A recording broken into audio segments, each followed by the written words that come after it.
Sloth की पूरी जिंदगी का सिर्फ एक ही नियम है, हिलो मत, ताकि कोई तुम्हें देख ना सके।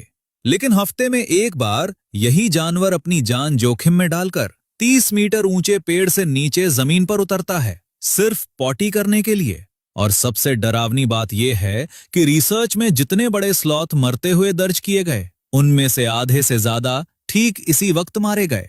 सवाल यह है कि जब ये पॉटी का काम ऊपर पेड़ पर ही हो सकता है, तो ये जानवर हर हफ्ते मौत के मुंह में पेड़ से नीचे क्यों उतरता है?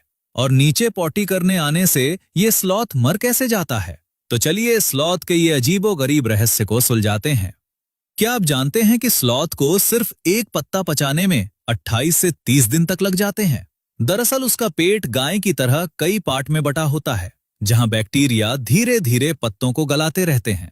यही वजह है कि उसका पेट हमेशा ठसाठस भरा रहता है, इतना कि उसके कुल वजन का 30% हिस्सा सिर्फ पेट के अंदर का सामान होता है।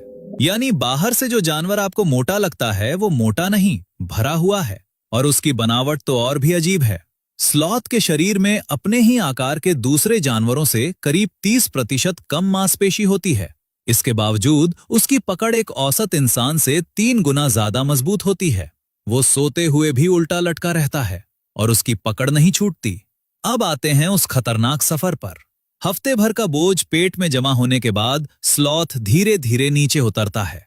पेड़ की जड़ के पास अपनी छोटी सी पूंछ से एक गड्ढा खोदता है, उसमें पॉटी करता है, ऊपर से सूखे पत्ते डालकर ढक देता है और फिर वापस ऊपर चढ़ने लगता है।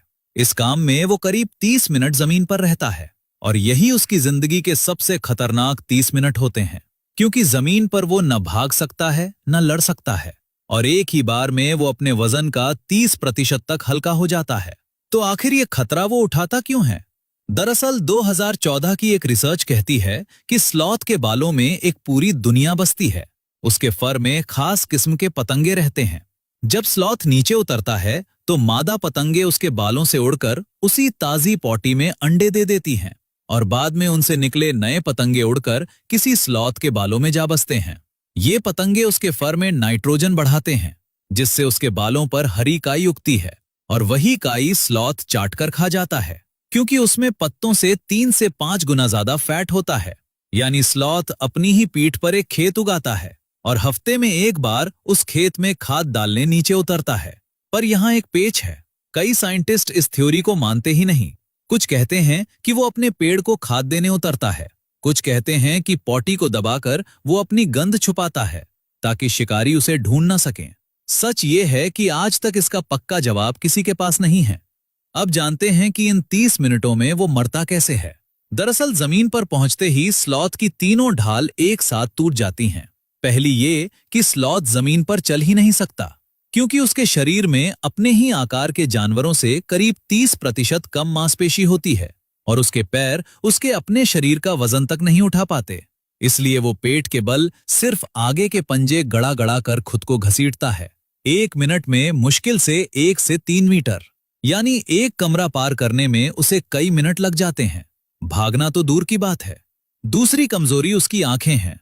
स्लॉथ को रॉड मोनोक्रोमेसी नाम की एक दुर्लभ बीमारी होती है, जिसकी वजह से वो रंग देख ही नहीं सकता।